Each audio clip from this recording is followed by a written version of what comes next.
ओम शांति। 24/4/2023। बाबा कहते, मीठे बच्चे, अपनी दिल से पूछो, हम ज्ञान की खुशबू फैलाने वाले खुशबूदार फूल बने हैं। सदा अच्छी खुशबू फैलाते रहो। प्रश्न है, किन बच्चों की अवस्था बहुत मस्त रहती है? गैलप करने का आधार क्या है? बाबा का उत्तर है, जो अच्छे अच्छे फूल हैं, जिनकी बुद्धि में ज्ञान का मंथन चलता रहता है, उनकी अवस्था बहुत मस्त रहती है। ज्ञान और योग की शिक्षा दे खुशबू फैलाने वाले बच्चे बहुत प्रफुल्लित रहते हैं। गैलप करने का आधार है सच्चे परवाने बनना। माया के तूफानों से सदा बचकर रहना, श्रीमत पर चलते रहना। गीत है, महफिल में जल उठी समा परवानों की। ओम शांति। चैतन्य परवानों ने गीत सुना। परवाने कहो व फूल कहो, बातें की है। बच्चे समझते हैं हम सचमुच परवाने बने हैं या फेरी लगाकर चले जाते हैं।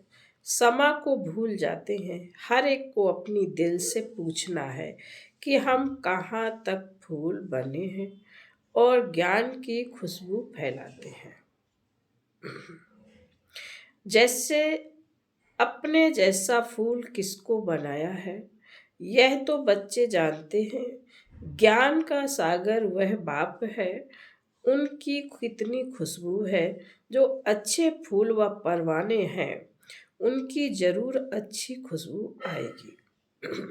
वह सदैव खुश रहेंगे, औरों को भी आप समान फूल व परवाने बनाएंगे। फूल नहीं तो कली बनाएंगे। पूरे परवाने वह हैं जो जीते जी मरते हैं, बलि चढ़ते हैं अथवा ईश्वरीय औलाद बनते हैं। कोई साहूकार किसी गरीब के बच्चे को गोद में लेते हैं तो बच्चे को उस साहूकार की गोद में आने से फिर वह माँ बाप की याद आते रहते हैं। फिर गरीब की याद भूल जाएगी। जानते हैं कि हमारे गरीब माँ बाप भी हैं, परंतु याद साहूकार माँ बाप को करेंगे जिससे धन मिलता है। सन्यासी साधु आदि हैं, वह भी साधना करते हैं मुक्ति धाम जाए। सभी मुक्ति के लिए ही पुरुषार्थ करते हैं, परंतु मुक्ति का अर्थ नहीं समझते। कोई कहते ज्योति ज्योत समाएंगे, कोई समझते हैं पार निर्माण जाते हैं। निर्माण धाम में जाने को ज्योति में समाना व मिल जाना नहीं कहा जाता। यह भी समझते हैं हम दूर देश से रहने वाले हैं, इस गंदी दुनिया में रहकर क्या करेंगे। बच्चों को समझाया है, जब कोई से मिलते हो तो यह समझाना है कि यह बना बनाया ड्रामा है। सतयुग, त्रेता, द्वापर, कलयुग, यह है संगम युग। सतयुग के बाद त्रेता का भी संगम होता है। वहां युग बदलता है, परंतु यहाँ कल्प बदलता है। बाप कोई युगे युगे नहीं आते हैं जैसे मनुष्य समझते हैं। बाप कहते हैं जब सब तमो प्रधान बन जाते हैं, कलयुग का अंत होता है। ऐसे कल्प के संगम पर मैं आता हूँ। युग पूरा होता है तो दो कला कम होती है। यह तो जब पूरा ग्रहण लग जाता है तब मैं आता हूँ। मैं युगे युगे नहीं आता हूँ। यह बाप बैठ परवानों को समझाते हैं। परवानों में भी नंबरवार है। कोई तो जल मरते हैं, कोई फेरी पहन चले जाते हैं। श्रीमत पर चल नहीं सकते।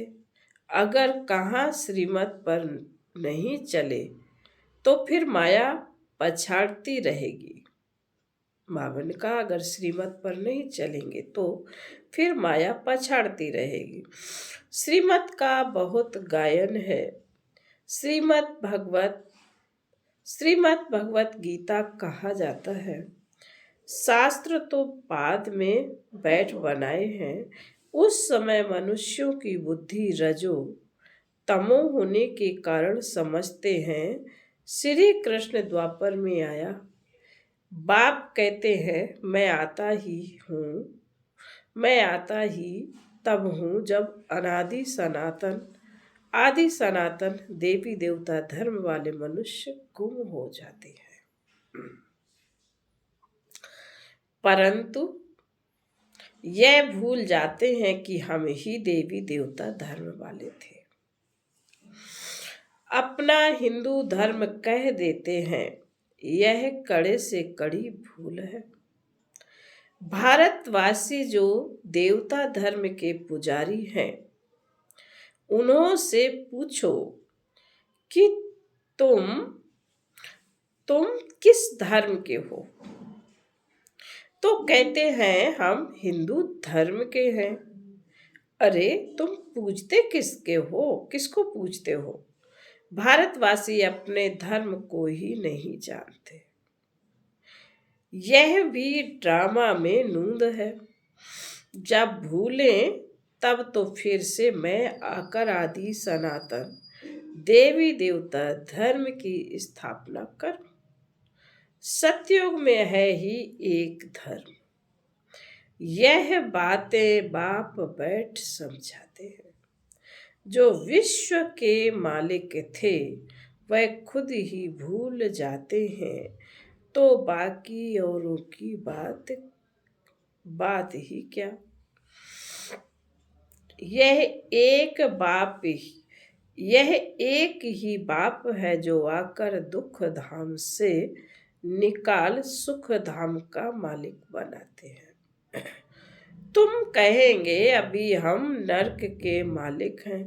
दुनिया को तमो प्रधान तो बनना ही है। सब पतित है। तब तो पावन के आगे जाकर नमस्ते करते हैं। मनुष्य सन्यासियों आदि को गुरु बनाते हैं। मनुष्य सन्यासियों आदि को गुरु बनाते हैं क्योंकि वह पावन है। समझते हैं गुरु द्वारा पावन नहीं बनेंगे तो सद्गति कैसे होगी। परंतु फॉलो तो करते नहीं। गुरु लोग फिर उनको कहते भी नहीं कि तुम फॉलो कहाँ करते हो, पवित्र कहाँ बनते हो। यहाँ तो बाप कहते हैं अगर तुम पावन निर्विकारी बनते हो तो मेरे फॉलोवर हो नहीं। बाबा ने कहा अगर तुम निर्विकारी बनते हो तो मेरे फॉलोवर हो, नहीं बनते हो तो तुम फॉलोवर नहीं हो। ऊंच गति को पा नहीं सकेंगे। सन्यासी ऐसे नहीं कहेंगे कि फॉलो करो नहीं तो सजा खानी पड़ेगी। यह बाप कहते हैं श्रीमत पर चलो नहीं तो बहुत त्राही त्राही करना पड़ेगा। वह तो समझते आत्मा निर्लेप है, परंतु नहीं, आत्मा ही सुख दुख देखती है। यह कोई भी समझते नहीं। बाबा बार बार समझाते हैं, बच्चे, मंजिल बहुत भारी है। इस समय तुम पुरुषार्थ करते हो, जबकि दुखी हो। तुम जानते हो सतयुग में हम बहुत सुखी रहेंगे। वहां यह पता नहीं रहेगा कि हमको फिर दुख धाम में जाना है। हम सुख में कैसे आए, कितने जन्म लेंगे, कुछ भी नहीं जानते। अभी तुम जानते हो कि ऊंच कौन ठहरे। तुम ईश्वर की औलाद होने के कारण जैसे ईश्वर मन नॉलेजफुल है, तुम भी नॉलेजफुल ठहरे। अभी तुम ईश्वर के बच्चे हो। देवताएं थोड़े ही ईश्वर के बच्चे कहलाएंगे। अभी तुम ईश्वरीय औलाद हो, परंतु नंबरवार।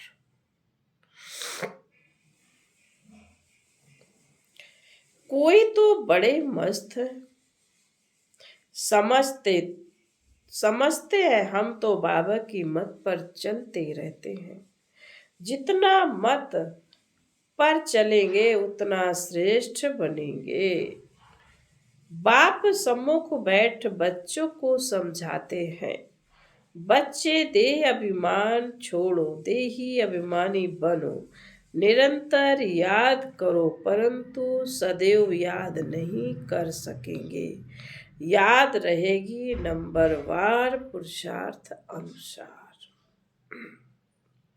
सो भी रिजल्ट अंत में निकलेगी। बाप तो है ही सुखदाता।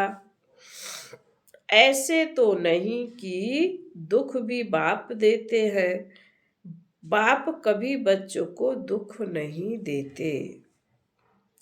अब बच्चे अपनी उल्टी चलन से दुख पाते हैं। बाप दुख नहीं दे सकते।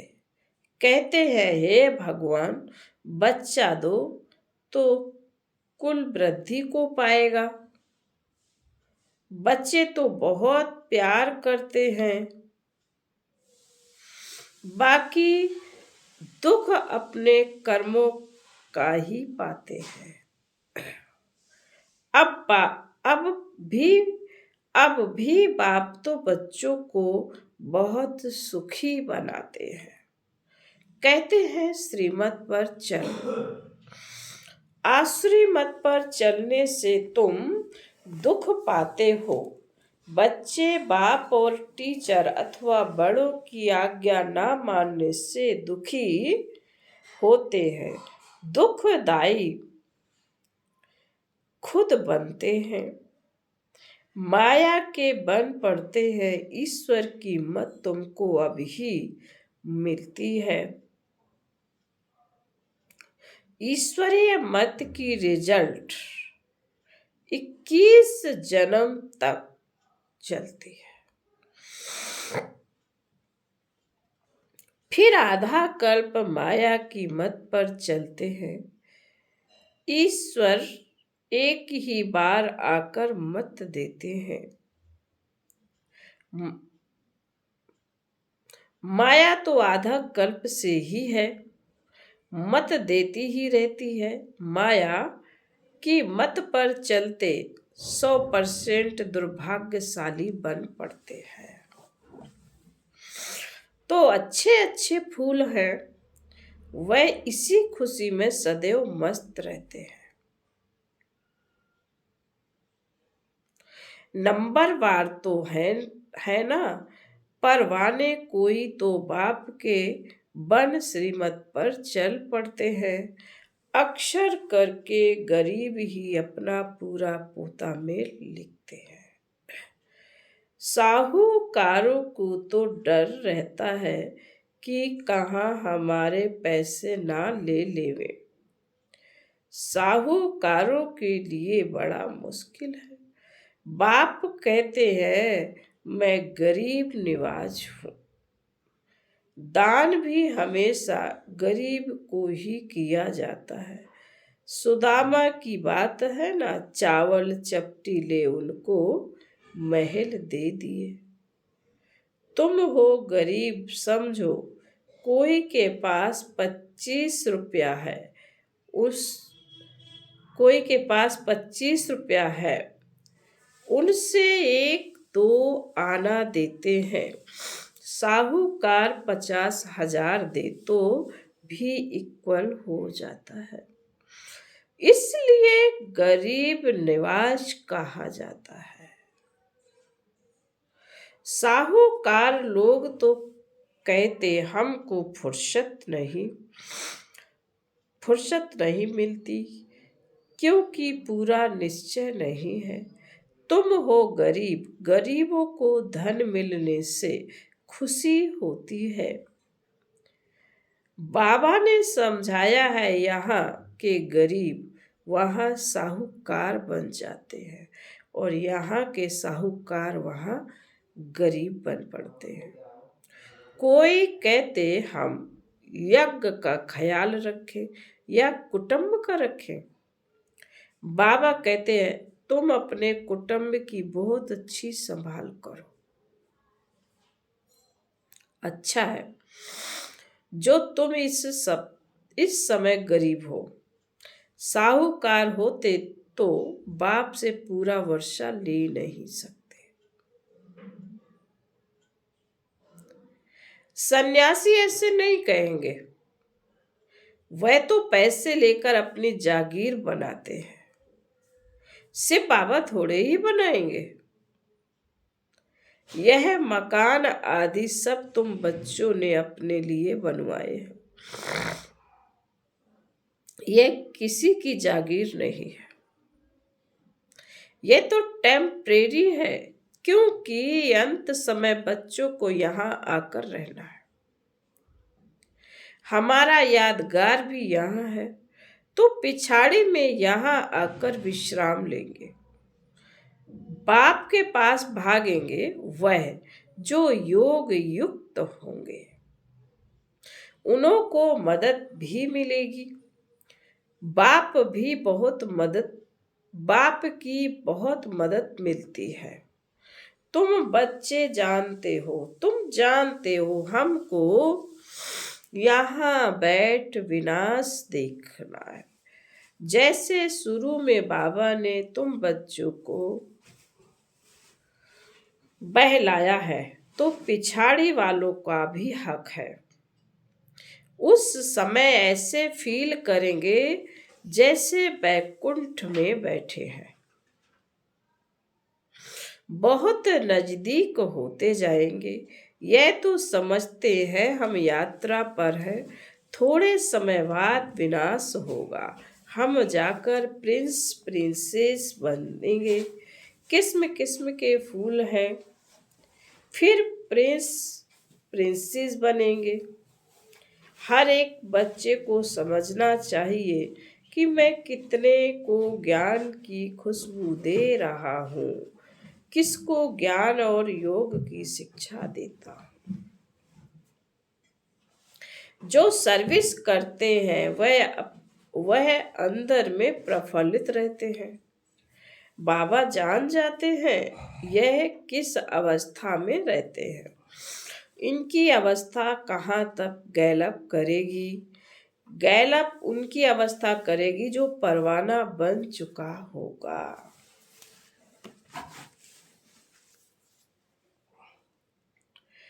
बाप समझाते हैं माया के तूफान तो आएंगे, उनसे अपने को बचाना है।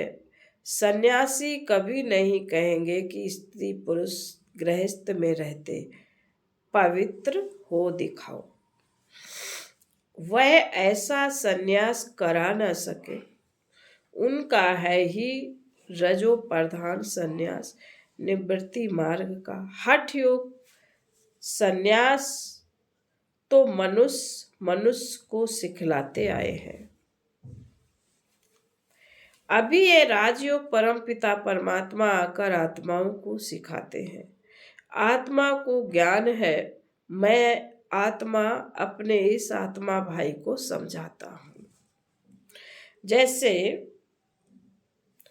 परमात्मा बाप हम आत्माओं यानी बच्चों को समझाते हैं, हम भी आत्मा हैं, बाबा हमको सिखलाते हैं, हम फिर इन आत्माओं को समझाता हूँ। परंतु यह आत्मा पने का निश्चय ना होने से अपने को मनुष्य समझ मनुष्य को समझाते हैं। बाप कहते हैं हम तो आत्माओं से ही बात करते हैं।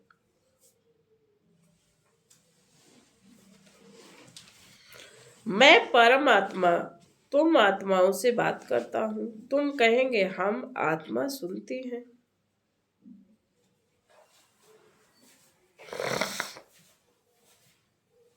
आत्मा को सुनाती है। ऐसे तुम देही अभिमानी हो, किसी को सुनाएंगे तो वह तीर झट लगेगा। अगर खुद ही देही अभिमानी नहीं रह सकते तो धारणा नहीं करा सकेंगे। यह बड़ी ऊंची मंजिल है। बुद्धि में यह रहना चाहिए हम इन आर्गन्स से सुनते हैं। बाप कहते हैं हम आत्माओं से बात करते हैं। बच्चे कहेंगे हम आत्माएं ब्रदर्स से बात करते हैं। बच्चे कहेंगे हम, बाप कहते हैं हम आत्माओं को समझाता हूं। बाबा का फरमान है बच्चे अशरीरी अर्थात देही अभिमानी बनो। देह अभिमान को छोड़ो, मुझे याद करो, यह बुद्धि में आना चाहिए। हम आत्मा से बात करता हूं ना कि शरीर से। बल फीमेल है उनकी भी आत्मा से बात करता हूं। तुम बच्चे समझते हो हम बाबा के तो बन गए, परंतु नहीं, इसमें बड़ी सूक्ष्म बुद्धि चलती है। मैं आत्मा समझाता हूं, यह बुद्धि में आता है। ऐसे नहीं कि मैं फलानी को समझाता हूं, नहीं, यह हमारा भाई है, इसको रास्ता बताना है। नहीं, यह हमारा भाई है, इसको रास्ता बताना है। यह आत्मा समझ रही है, ऐसे समझो, तब आत्मा को तीर लगेगा। देह को देखकर सुनाते हैं तो आत्मा सुनती नहीं है। पहले ही वार्निंग दे दो, मैं आत्मा से बात करता हूं। आत्मा को तो ना मेल कहेंगे ना फीमेल कहेंगे। आत्मा तो न्यारी है। मेल फीमेल शरीर पर नाम पड़ता है। जैसे ब्रह्मा सरस्वती को मेल फीमेल कहेंगे, शंकर पार्वती को मेल फीमेल कहेंगे, शिव बाबा को ना मेल ना फीमेल कहेंगे। तो बाप आत्माओं को समझाते हैं, यह बड़ी मंजिल है। बाबा की आत्मा इनको समझाती है। आत्मा को इंजेक्शन लगाना है तब देह अभिमान टूटता है, नहीं तो खुशबू नहीं निकलती है, ताकत नहीं रहती है। हम आत्मा से बात करते हैं, आत्मा सुनती है। बाप कहते हैं तुमको वापस जाना है, इसलिए देही अभिमानी बनो। मन मना भव, फिर ऑटोमेटिकली मध्याजी भव आ जाता है। मूल बात है ही मन मना भव।